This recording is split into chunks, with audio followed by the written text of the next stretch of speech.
El Señor se va a hacer visible. Aquellos que permanezcan en su palabra, en sus principios, aquellos que queden conforme a su voluntad, van a saber que Él es Jehová. No es que va a pasar desapercibido, no es que va a quedar oculto, no es que va a quedar sin identificarse, se va a hacer notorio. Va a llegar el día donde va a saber que valió la pena permanecer en el Señor, aunque otros no lo hicieron. Hacer mucho más de lo que anhela mi alma. Yo te creo, yo te creo. Tú eres el Dios de milagros.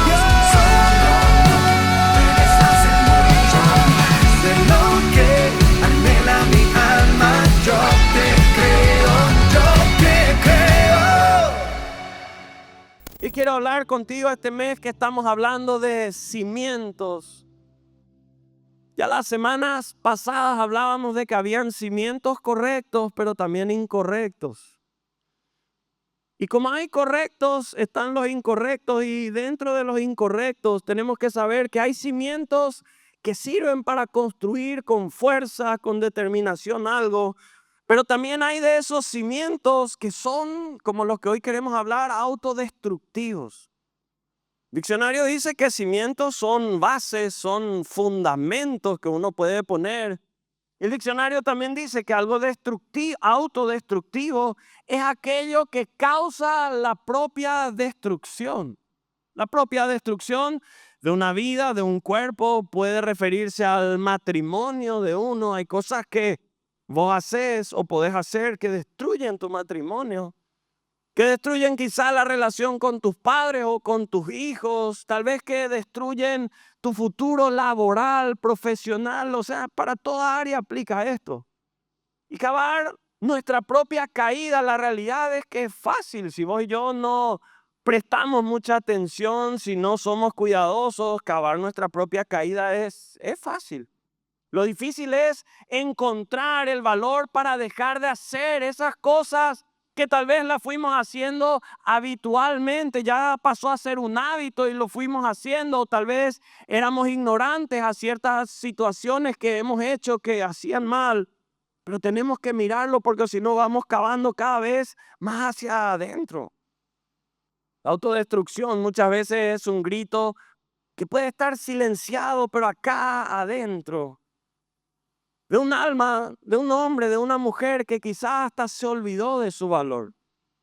Hay mucha gente que hoy en día no puede creer promesas de Dios porque dice, yo no soy merecedor de esas promesas. A mí nadie me elige, si es para algo bueno no me eligen, le eligen a otros.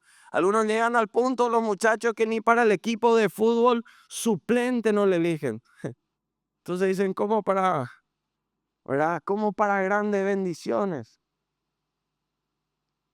Y qué importante es que nosotros podamos mirar que Dios, uno, la Biblia dice que no hace acepción de personas. Dos, dice que su misericordia se renueva todos los días para con nosotros y que Él tiene propósito para con cada uno de los que estamos acá. Y entonces, si tenemos vida es porque eso sigue disponible para cada uno de nosotros.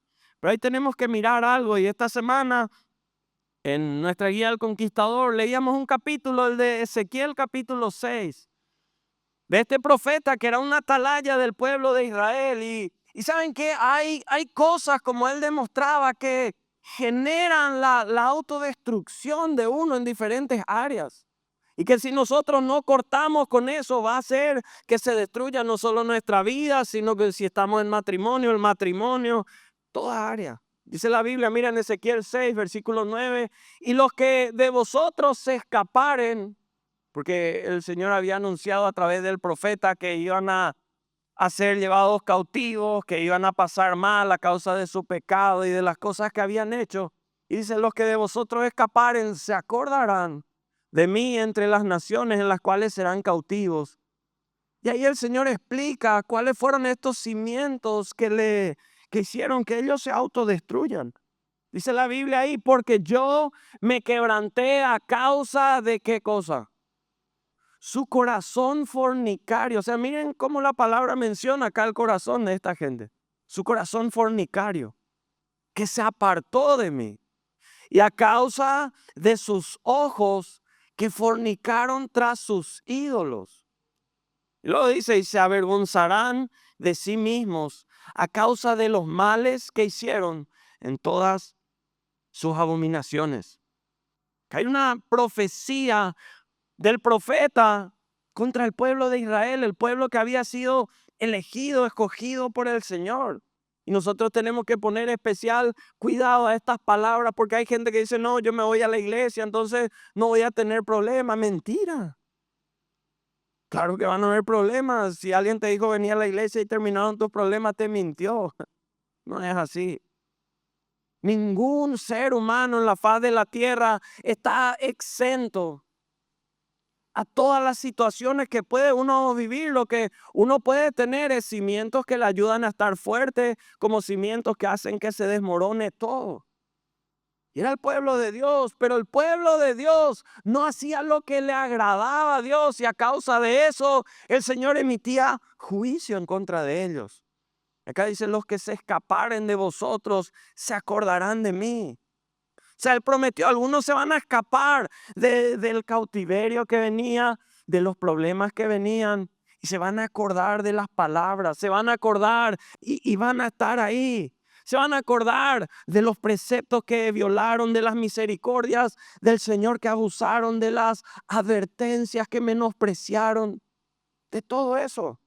Por eso miremos rápidamente hoy 3 cimientos autodestructivos. Mirando este pasaje, en primer lugar, un corazón fornicario.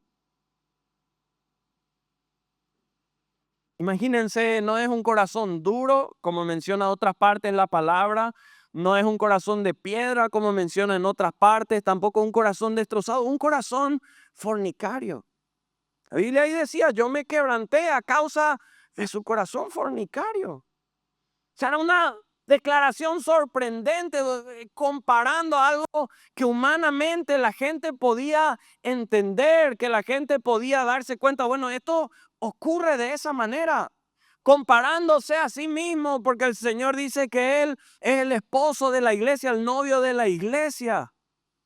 Está diciendo, ustedes me fueron infieles, su corazón es infiel. Se utiliza esta figura para representar ese sufrimiento que el Señor tenía. Él deseaba el bien del pueblo, Él les preparaba para el bien, Él les direccionaba para el bien, Él les guardaba del mal, pero el pueblo insistía y tenía un corazón fornicario, como menciona acá. A veces nosotros decimos, no, Dios no siente nada, Dios ni ahí está. Dios se duele al ver que con todo el bien que Él desea hacernos, nosotros seguimos insistiendo con el mal. Seguimos insistiendo con el mal. Se iban tras sus ídolos. La infidelidad del pueblo de Israel era tan fuerte porque no es solamente que su corazón estaba apartado, sino que tenían el corazón fornicario que iba tras sus ídolos. Le abandonaron a Jehová por ídolos vacíos, inmundos, repugnantes, que en ese tiempo eran de lo más degradantes. Si vos te pones a leer los capítulos anteriores de Ezequiel, te vas a dar cuenta lo sucio. No es que eran ídolos ni siquiera de oro que tenían era un desastre, era de lo peor que había. Y tras eso iba su corazón. Creo que todos sabemos que fornicar es romper un pacto. Ser desleal, obviamente, eso lastima. ¿Cuántas veces nosotros creemos que a nosotros nomás nos lastiman? Hay mucha gente que cree, a mí nomás me lastimaron, y si vieran cómo me hirieron, si la gente entendiera lo que me hizo tal o cual o tales personas. ¿Cuándo te pusiste a pensar en tu relación con Dios? Porque hay gente hasta que cree que Dios es injusto con uno u otro. ¿Y nosotros qué? ¿Cómo está nuestro corazón con el Señor? Porque a veces decimos, me gusta esta parte de las promesas de Dios, de alabarle a Dios, pero cuando habla de estatutos, principios, no. Y decimos, me gusta esto de Dios, pero también me gusta esto del mundo. Y bueno, yo voy a hacer mi vida y agarro esta parte del mundo y esta parte de Dios y voy cambiando con el tiempo. mezclando las cosas. ¿Saben qué? Bíblicamente eso no es compatible. La Biblia dice en Santiago capítulo 4, versículo 4, ¿qué le dice ahí? Almas, ¿y cómo les describe? Adúlteras, le dice. O sea, miren, un corazón fornicario acá vuelve a hacer hincapié y menciona al alma que es adúltera. Y le preguntan, ¿no sabéis que la amistad del mundo es enemistad contra Dios?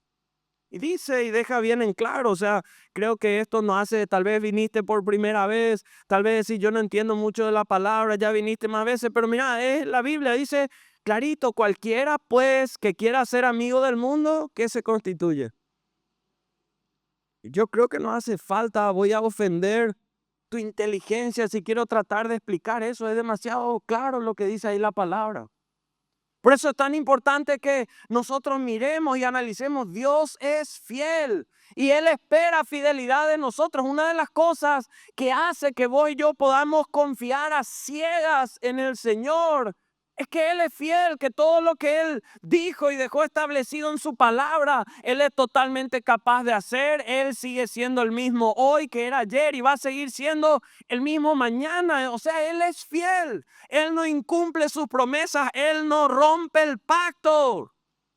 Pero nosotros sí lo hacemos. Y a veces nos preguntamos, ¿por qué no avanzo en esto? ¿Por qué no sale lo otro?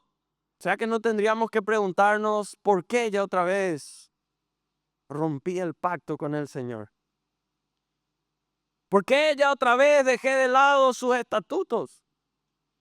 Porque el enemigo es muy astuto para desviarnos de los argumentos correctos que tenemos que mirar. Pensar que nuestros actos no tienen consecuencia ante Dios es ignorancia y es desconocimiento de la palabra de Dios. En segundo lugar, ¿cuál es otro cimiento autodestructivo? El versículo 9 dice la palabra no solamente que Él se quebrantó a causa de nuestro corazón fornicario y que nos apartamos de Él, sino también dice a causa de sus ojos que fornicaron tras sus ídolos y se avergonzarán de sí mismos a causa de los males que hicieron en todas sus abominaciones. O sea, lo segundo son esos ojos fornicarios. Y esto es importante que lo miremos en un sentido espiritual, también en un sentido natural. Porque hay gente que dice, miré nomás, pero no dice nada. Pero la Biblia dice que nuestros ojos son las lámparas de nuestro cuerpo. Por eso hoy en día hay que cuidar, hay que mirar, no es miré nomás. Porque miré nomás, pero ya fue a la mente o fue al corazón. Y hay cosas que miramos que nos desviaron de lo correcto.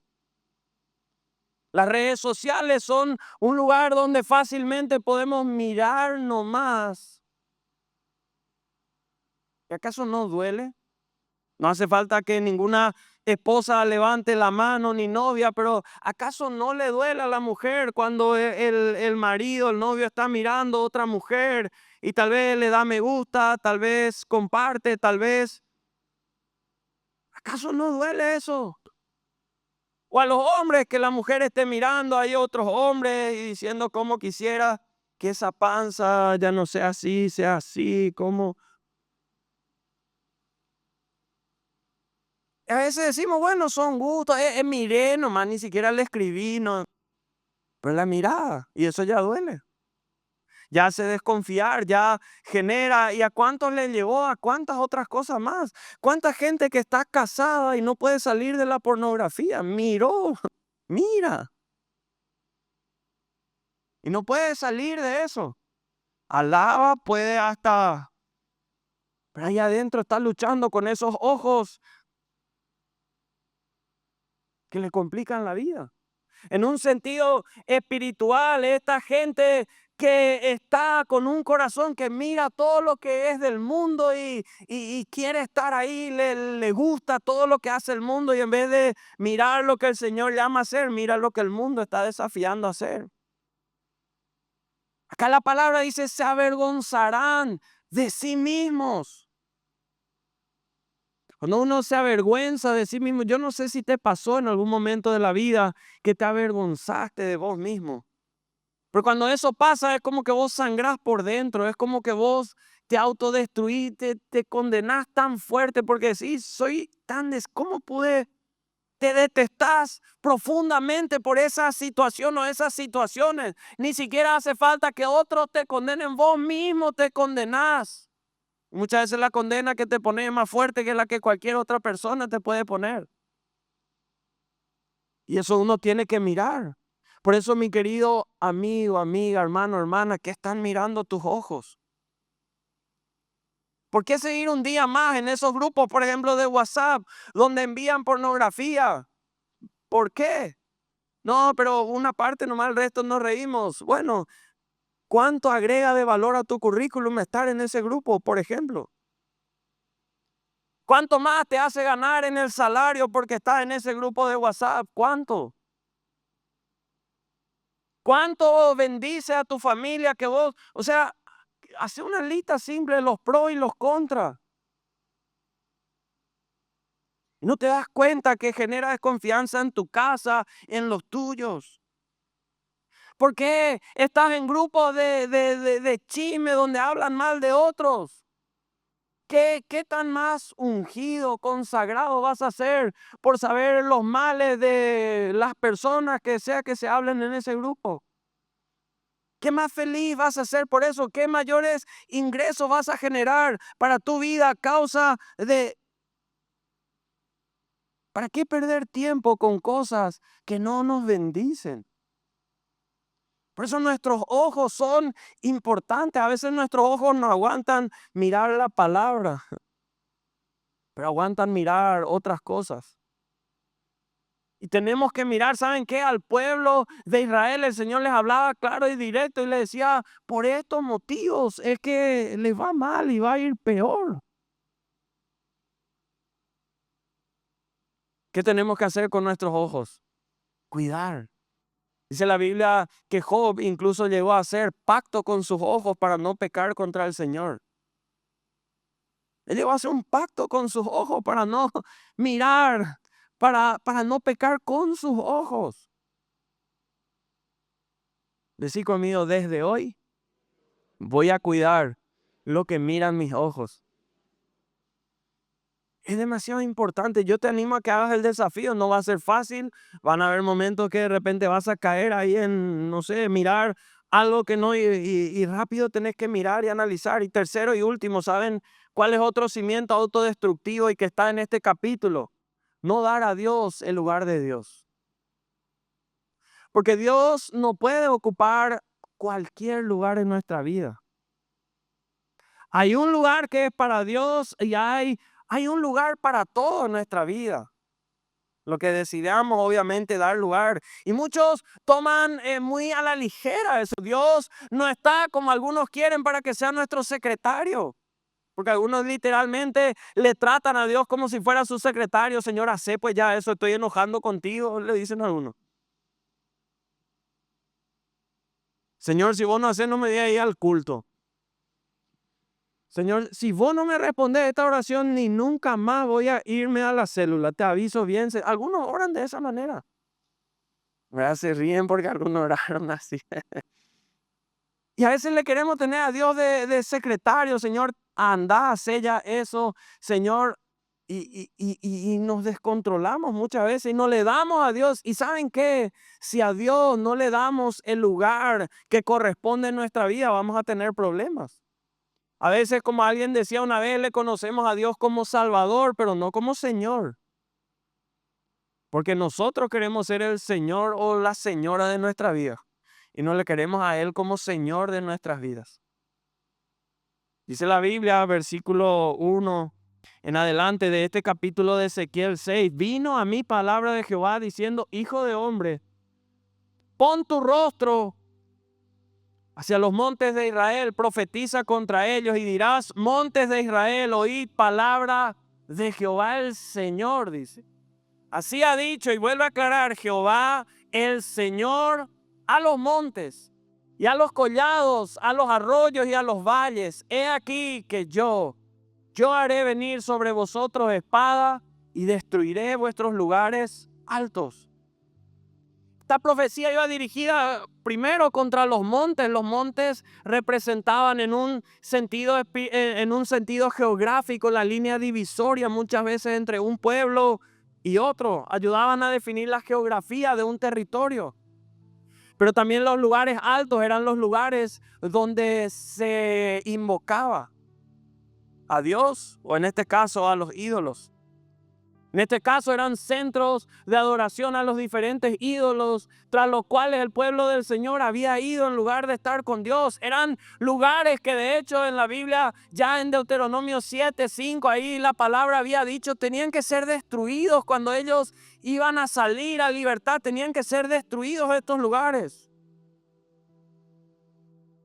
Y ellos le hacían culto a los dioses que habían. Puede ser que hoy vos decís, bueno, pero yo no tengo ninguna montaña, ningún monte, no me voy ahí. Pero hay gente que de repente hace culto a cualquier cosa menos a Dios.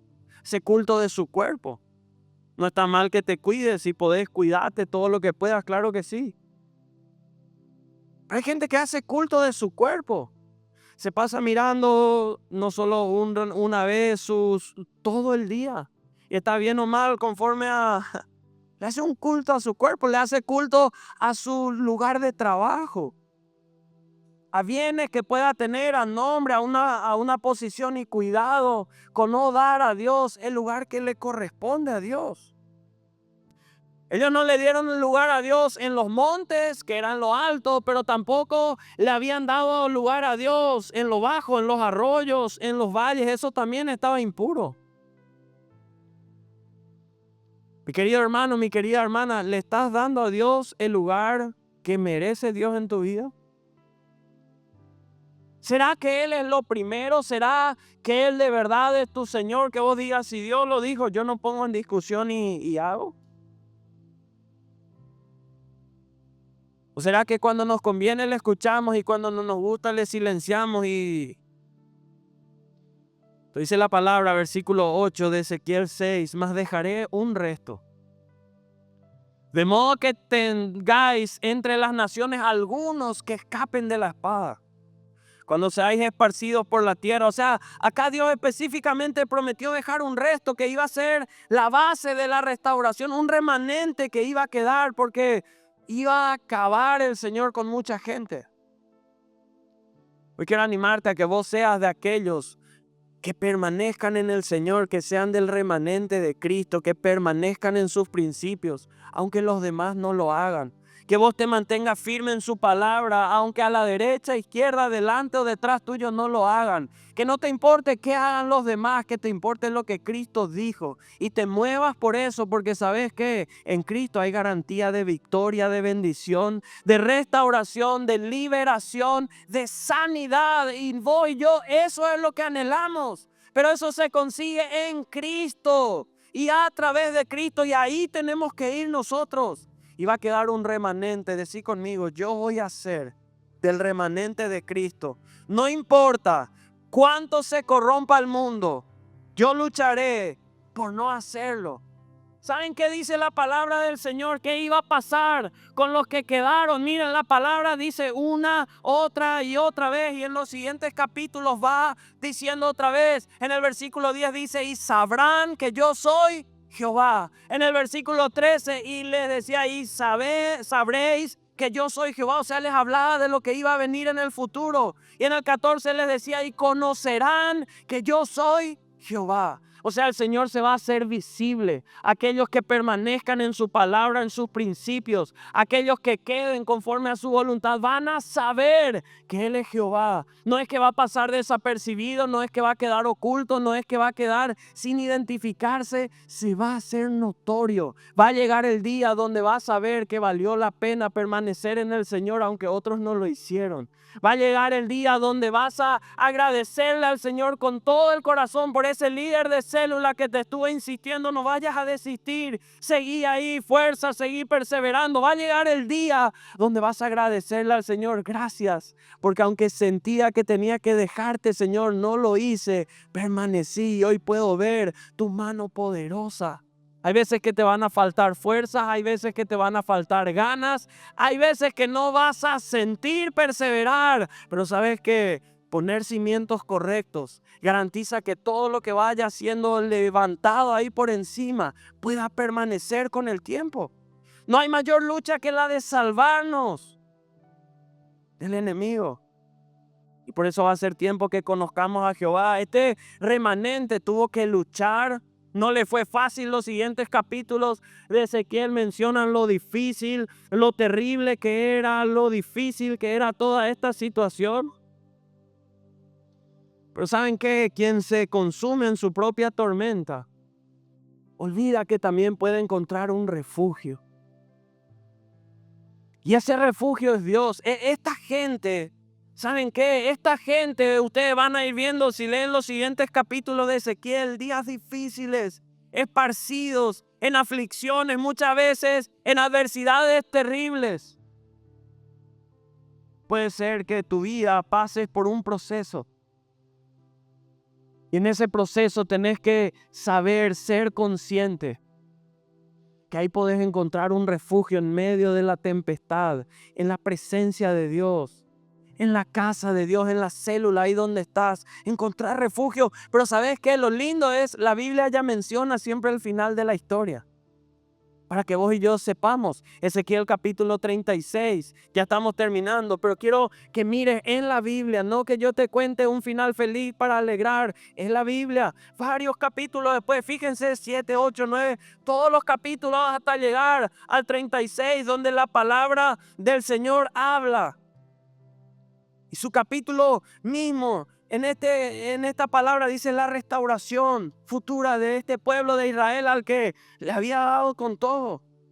Y acá el Señor le dice al profeta, al mismo que había tenido que profetizar lo negativo, les dice, por tanto, profetiza sobre la tierra de Israel y di, miren, otra vez hablar a los montes, a los collados, a los arroyos, a los valles, o sea, lo mismo que antes.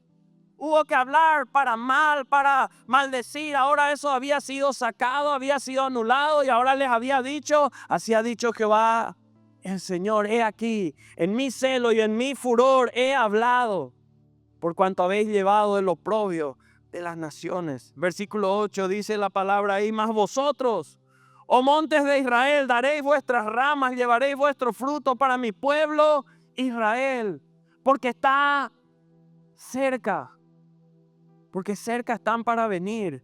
Y dice la palabra, porque he aquí yo estoy por vosotros y a vosotros me volveré y seréis labrados y sembrados. Y haré multiplicar, yo no sé quién reciba esta para su vida, haré multiplicar sobre vosotros hombres a toda la causa de Israel, toda ella y las ciudades serán habitadas y edificadas las ruinas. Multiplicaré sobre vosotros hombres y ganado y serán multiplicados y crecerán. Y os haré morar como solíais antiguamente y os haré mayor bien que en vuestros principios y sabréis qué cosa, que yo soy Jehová. Y miren, dice la palabra, versículos más adelante, 25, esparciré sobre vosotros agua limpia.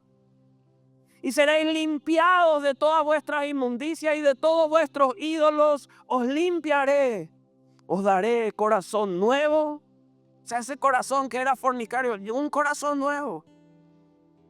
Pondré espíritu nuevo dentro de vosotros. Y quitaré de vuestra carne el corazón de piedra y os daré un corazón de carne. Es hacer mucho más de lo que anhela mi alma.